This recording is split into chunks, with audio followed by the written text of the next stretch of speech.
No, I think it's an interesting one, but ultimately it comes back to aligning objectives between the buying organisation and the suppliers.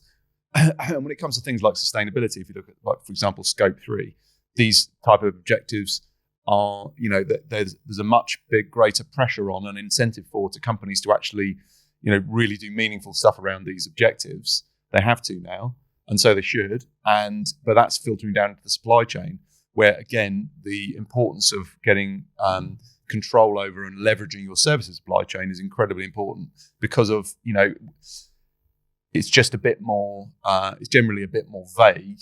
And therefore, when these strict controls come into place, it's harder for organisations to get on top of that. But ultimately, what we're saying here is it's all about how you are motivating, what the motivational factors are within the contractual process. So I can give you one more example. Sorry to interrupt. I'll give you one more example around a very clear example of innovation and sustainability being linked from my own industry. Is if you've got three different high street stores on the road outside here, and you've got a time and materials agreement which incentivizes 3 different call outs, you might by chance be able to line them up so that you've got less than 3 service engineers fulfilling the same work orders in the same period of time.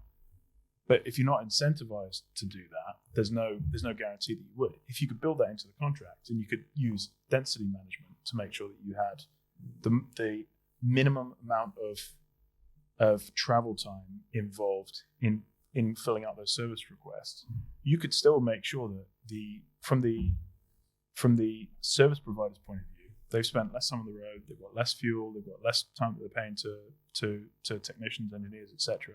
But you can still make sure that they are incentivized to make a margin on those job orders, but you've cut travel time down by a third, and therefore emissions down by a third.